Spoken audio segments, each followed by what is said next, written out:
Donc on va finir ce dernier panel avec Patricia Bardot qui va nous parler des risques, questions des grossesses à risque. Pas facile de parler après des juristes qui ont une politique particulièrement bien développée. Donc moi je tire ma légitimité du fait que j'ai été responsable d'une grosse maternité à Bruxelles, que je n'ai évidemment pas, comme c'est écrit, suivi personnellement 75 000 grossesses, mais je les ai supervisées et donc je pense que je les ai intégrées plus de 75 000 sans doute dans ma carrière. Alors en préambule, je voudrais dire que toute ma carrière a été quand même fondée sur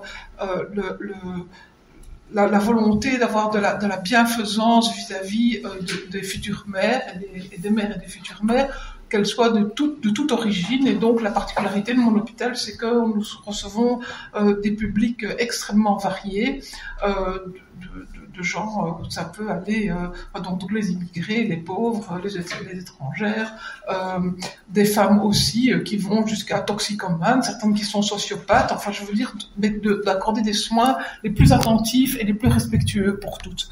L'évolution, on va dire assez récente quand même, de la notion même de consentement, de non-violence, de bienfaisance obstétricale n'a fait que renforcer en tout cas ce qu'on a toujours essayé d'implémenter dans notre hôpital. Alors ma venue par rapport à la GPA, ça a été une histoire de circonstances par rapport à de la camaraderie et des amitiés, mais c'est aussi dans l'hôpital on pratique, il y a un service de procréation médicalement assistée qui reçoit des couples commanditaires qui viennent avec leur candidate mère porteuse.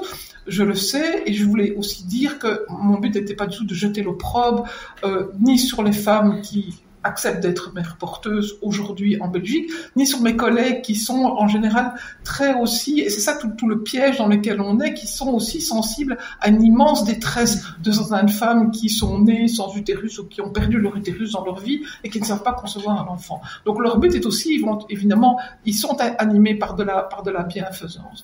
Progressivement, au début, je disais oui, mais est-ce que les mères porteuses sont vraiment au courant de tous les risques qu'elles courent ? Oui, on leur dit.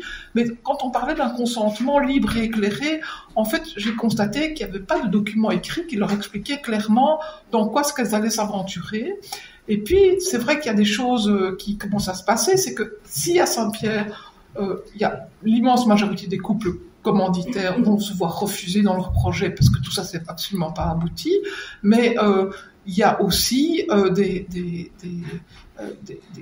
femmes qui viennent accoucher et donc dans lesquelles on suspecte, ou bien même maintenant récemment, on a clairement su que c'était une femme qui avait fait de la GPA commerciale, et donc on voit en fait ce mouvement qui commence à se banaliser. Et puis le pompon, ça a peut-être été quand même cet avis rendu par le comité d'éthique dans lequel on a balayé, en tout cas on a banalisé la grossesse, et donc mesdames, faites un bébé, c'est très facile, c'est excessivement rare que ce soit compliqué, enfin avec quoi est-ce qu'on vient? Et là, il y a même eu des retours de manivelle. Comme je m'occupe surtout de grossesse à risque, parce qu'en tant que docteur, c'est pas du tout pour ça que mon but est de dramatiser la grossesse, ni que je me réjouis du fait qu'il y a des complications médicales à la grossesse. Mais il y a un fait, et donc des mouvements comme la plateforme pour une naissance respectée vient presque nous dire, mais en disant que les grossesses sont à risque, mais en fait, vous ne faites que elles sont à risque parce que les médecins s'en mêlent, et si les médecins s'en mêlaient pas, tout se passerait bien. Mais donc, il faut quand même être un tout petit peu, donc mon message est quand même d'être réaliste et de rappeler à tous ceux qui se lancent et à toutes celles qui défendent la GPA, c'est quoi une grossesse c'est quoi une grossesse? Donc, dans le monde, la grossesse, c'est la première cause, si on n'y avait pas d'accès à la médecine, c'est la première cause de mortalité chez les jeunes femmes. Premièrement.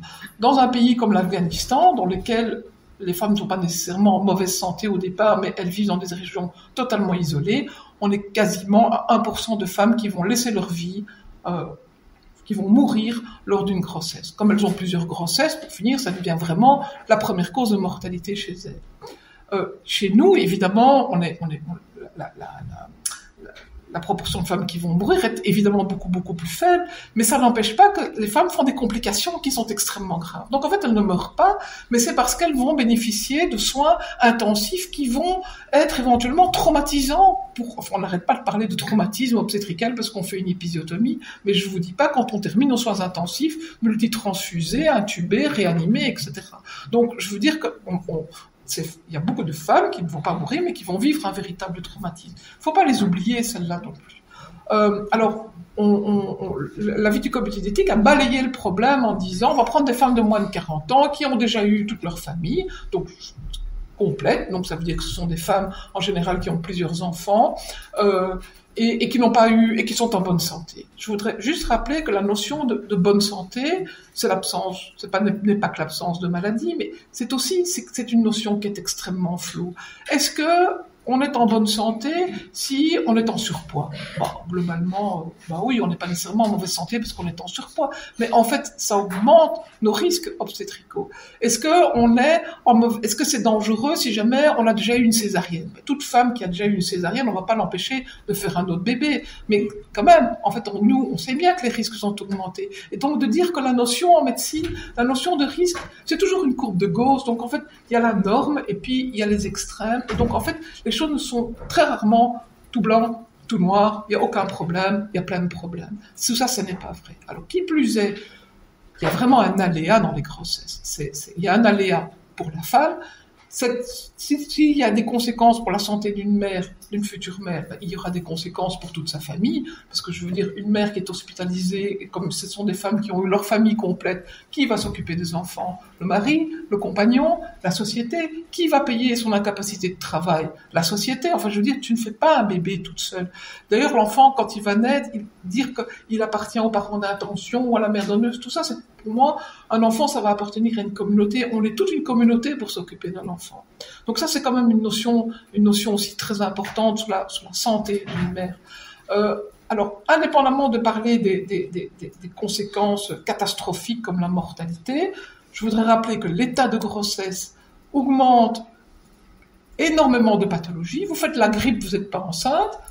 Vous pouvez être bien malade, mais vous êtes enceinte, la mortalité est augmentée. Et donc la morbidité aussi. Il y a toute une série comme ça. Donc par exemple, la santé mentale, on sait aussi que la grossesse peut précipiter des problèmes de santé mentale.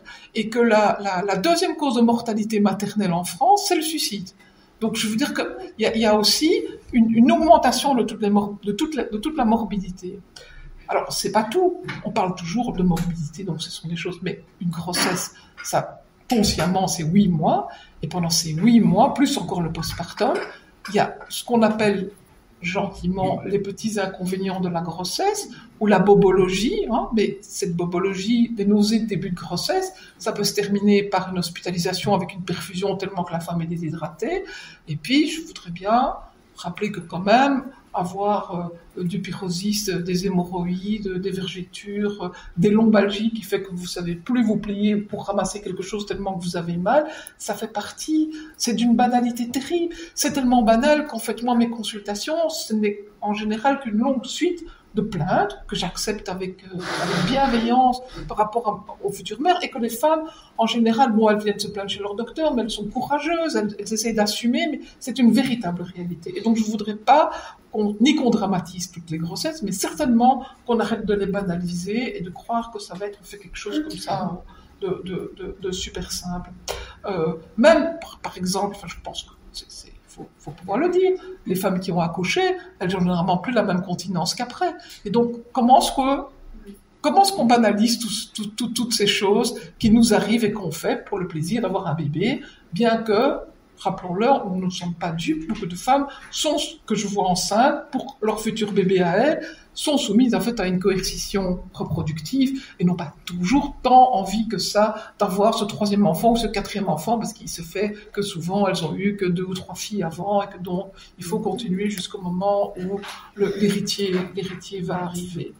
Voilà, dans les préambules, je voulais aussi dire que je ne souffre d'aucune homophobie, que je pense qu'un couple d'hommes peut parfaitement être des parents tout à fait suffisamment bons, et que donc mon propos n'est pas du tout de les empêcher de pouvoir avoir accès à une paternité.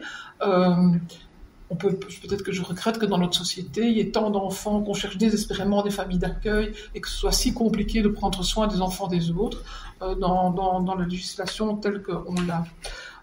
Une dernière chose que je voulais dire, c'est que par rapport au droit et au consentement de la femme, en médecine, il y a des pathologies, il y a des pathologies qui vont apparaître plus fréquemment du fait que c'est un don de gamètes, donc c'est pas l'ovocyte de la femme, c'est pas le sperme du monsieur qui a déjà fait vos enfants. Vous avez un sur-risque d'avoir des complications comme une maladie qui s'appelle la prééclampsie, donc qui s'accompagne d'hypertension. Et le traitement de la prééclampsie, c'est d'arrêter la grossesse.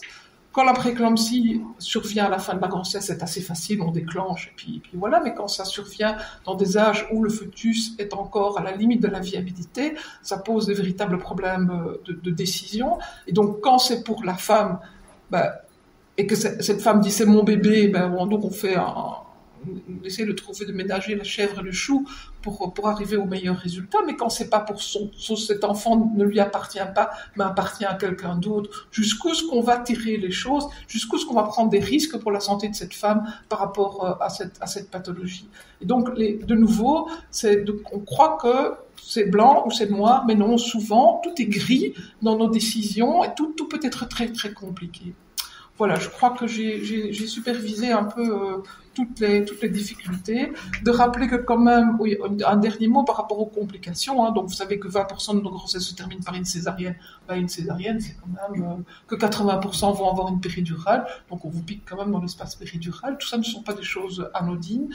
Et qu'en plus de ça, l'aléa va aussi porter sur la santé du futur bébé, et que tous les bébés ne naissent pas en bonne santé, et que donc on le sait tout intimement et on espère tout avoir un enfant en bonne santé. Mais donc qu'est-ce qui se passe quand c'est un couple commanditaire qui l'a quand même donné, alors on dit que c'est gratuit, mais on va quand même en faire une compensation, hein. Ça c'est admis dans le comité d'éthique, c'est qu'il y a une compensation financière, une espèce de dédommagement. Alors je ne sais pas du tout combien sera ce dédommagement, jusqu'où va aller ce dédommagement, est-ce qu'il y aurait une assurance qui sera prise si jamais la mère décède ou qu'elle a des séquelles sévères, la mère porteuse, je n'en sais rien du tout, mais ce dédommagement pourrait peut-être quand même en attirer certaines, parce que peut-être que pour 10 000 € pour le couple commanditaire, c'est rien du tout, mais que pour la mère porteuse, c'est une somme énorme qui va pouvoir la sortir de toute une série de problèmes et de difficultés.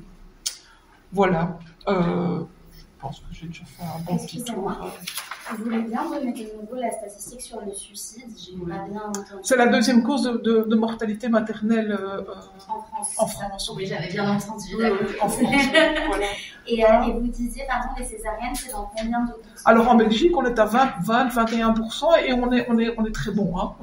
Pour les pays, un pays occidental, on est très bon dans les statistiques. Je pense qu'aux États-Unis, ils sont à 30-35%, et il y a des pays, notamment parfois des pays en voie de développement. Oui, ce que je voulais dire aussi, c'est que nos statistiques de mortalité et notre prise en charge de soins de santé, je pense en Belgique, est encore vraiment très, très, très bonne, mais que dans ces GPA, il y a certaines GPA qui se font au Pakistan. Je suis pas du tout sûre que les statistiques sont aussi bonnes. Hein.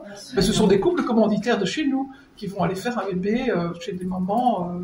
Voilà. Donc, et quand la guerre a été déclarée en Ukraine, peut-être bien aussi que une partie du système de santé s'est effondrée. Et les épisiotomies, vous avez le pourcentage d'épisiotomies qui sont faites? Alors, c'est comme ça. Pour le moment, donc, moi, j'ai quand même été éduquée avec l'idée qu'il fallait faire des épisiotomies, sinon on allait toutes devenir incontinentes. Donc c'était dans notre, donc au départ, on était, dans mon hôpital, on a toujours été assez raisonnable, on était à peu près à 50%, mais non, ça devient, c'est ridicule, c'est 2-3%. Ça a beaucoup diminué. Oui. Mais c'est partout, mais je veux dire, il y a des hôpitaux dans lesquels c'était 90%, et maintenant ils sont à 30%, et donc, voilà. Donc, merci beaucoup. Merci.